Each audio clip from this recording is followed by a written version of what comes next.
Hello everyone, how are you all? Hope you all are doing well.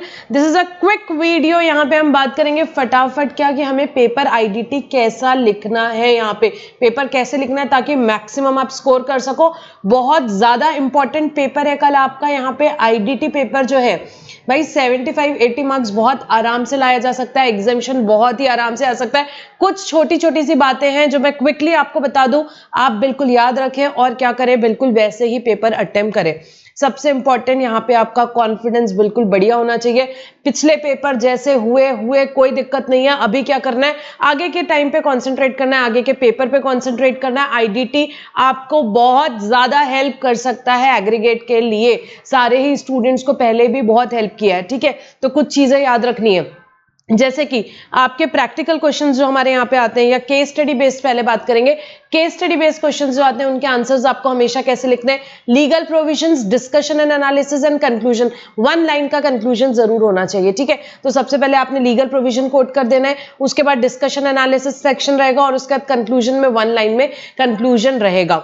Language बहुत बढ़िया होनी चाहिए। Legal provisions में आप जो लैंग्वेज लिख रहे हो, यहाँ पे हमारे जो एक्ट की बैर एक्ट की लैंग्वेज है, लीगल लैंग्वेज है, वो आपको यूज करनी है। जहां तक अच्छे से याद हो, आपने सेक्शन नंबर्स भी बिल्कुल अच्छे से कोट करने हैं, ठीक है। लैंग्वेज बहुत बढ़िया होनी चाहिए, एग्जामिनर को लगना चाहिए भाई इसको मुझे सीए बनाना है, ठीक है। सो केस स्टडीज के आंसर्स कैसे लिखोगे, legal provision, discussion and analysis and conclusion. उसके बाद जो प्रैक्टिकल क्वेश्चंस होते हैं, प्रैक्टिकल क्वेश्चंस में हमें क्या ध्यान रखना है, जो वर्किंग नोट्स है हमारे, working note should form part of your answer. Working notes आपको क्या करने हैं, बिल्कुल अच्छे से, बिल्कुल वर्किंग नोट्स आपको नोट 1 2 3 आपको नीचे दे देने या ब्रैकेट में लिख देने। सेकंड जो कैलकुलेशंस है, ऐसा नहीं कि हमने कुछ कैलकुलेट किया अपने कैलकुलेटर पे और लिख दिया।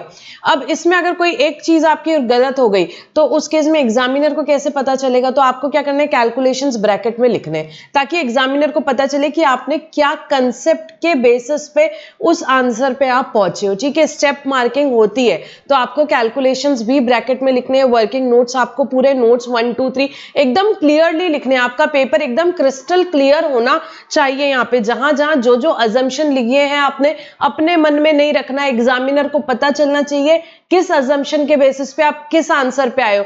तो अजम्पशंस आपको लिखने हैं, कुछ ऑल्टरनेटिव्स अगर आपको लगते हैं तो ऑल्टरनेटिव्स भी आपको लिखने हैं। सब चीजें नोट्स में आपकी लिखी होनी चाहिए, ठीक है। बहुत ही क्लियर क्रिस्टल आपको पेपर लिखना है। थ्योरेटिकल क्वेश्चंस आए, बिल्कुल वो तो क्या होते हैं, हमारे बोनस क्वेश्चंस होते हैं भाई, वो तो बिल्कुल मार्क्स छोड़ने के नहीं होते। जहां भी आप लिख रहे हो इंपॉर्टेंट कीवर्ड्स पे क्या करो, अंडरलाइन लिखो करो। यहाँ पे जहां जहां हो सके पॉइंट वाइज आंसर लिख सको वहां पॉइंट वाइज आंसर लिखो, ठीक है। एकदम आपको क्लियरली लिखना है, अंडरलाइंस वगैरह प्रॉपर्ली करनी है। अगेन सारी जगह व्हाट मैटर्स इज आपका लीगल लैंग्वेज बहुत अच्छा होना चाहिए। तो यहाँ पे कंसेप्ट आपके क्लियर होने चाहिए। लीगल लैंग्वेज आप यूज करोगे, आपके वो पेपर में रिफ्लेक्ट होती है चीजें। तो आपको पूरा पेपर कंप्लीट करना है, बिल्कुल ये चीज का ध्यान रखना है भाई। टाइम मैनेजमेंट बिल्कुल अप्रोप्रिएट होना चाहिए। ऐसा नहीं कि बाद में 15 मार्क का पेपर छूट गया मैम, 20 मार्क का पेपर छूट गया, नहीं, बिल्कुल ऐसा नहीं होना चाहिए। अप्रोप्रिएट टाइम मैनेजमेंट रखोगे, शुरुआत से टाइम मैनेजमेंट अच्छा रखोगे तो आपका क्या होगा भाई, पेपर आप कंप्लीट कर पाओगे। मैंने जैसे आपको बता दिया, लीगल लैंग्वेज आपको यूज करनी है। सेक्शन नंबर जहां तक हो सके आपको कोट करना है। पैनिक बिल्कुल नहीं होना है। पेपर कोई भी टफ आए, सबके लिए टफ होता है, सिर्फ आपके अकेले के लिए नहीं होता है।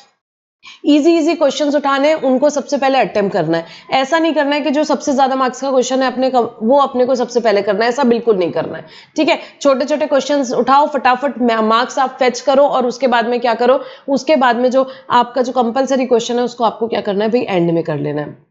कहीं ना कहीं उसमें बीच में ट्रिकी पॉइंट्स हो सकते हैं। तो ये सारी चीजें छोटी छोटी सी बातें हैं, एग्जाम में क्या करनी है भाई, बिल्कुल अच्छे से फॉलो करनी है। और यहाँ पे क्या करना है, बिल्कुल हाईएस्ट कॉन्फिडेंस लेवल पे रहो, हाईएस्ट मोटिवेशन लेवल पे रहो। अपन ने बहुत पढ़ाई अभी तक के कर ली, अब जो कॉन्फिडेंस है वही आपका क्या करने वाला है, की रोल प्ले करने वाला है भाई, वो पेपर में रिफ्लेक्ट होता है। तो पैनिक नहीं होना है। एग्जाम के आपको 2 घंटे पहले क्या करना है भाई, आपने सब पढ़ाई वढ़ाई छोड़ देनी है, अपना माइंड काम करो और क्या करो, जाके आप एग्जाम दो। बिल्कुल आपका रिलैक्स माइंड रहेगा तो उसका रिजल्ट बहुत बढ़िया आता है। तो आपको रिलैक्स रहना है। पढ़ाई अभी बहुत हो गई बट आपको एग्जाम के 2 घंटे पहले पढ़ाई छोड़ देनी नहीं, रिलैक्स होकर के पेपर अच्छे से देना है, ठीक है। ऑल द वेरी बेस्ट और बहुत बढ़िया मार्क्स लेके आओ। ये पेपर आपको बहुत हेल्प करेगा। बिल्कुल भी पैनिक नहीं होना है। पैनिक एग्जाम के बाद खत्म हो जाने दो पेपर पूरे, उसके बाद जो करना है करो, बट एग्जाम के ड्यूरिंग बिल्कुल भी पैनिकनेस नहीं होनी चाहिए। बिल्कुल बढ़िया कॉन्फिडेंटली बढ़िया लैंग्वेज से पेपर लिखो, ठीक है। Thank you so much, bye bye.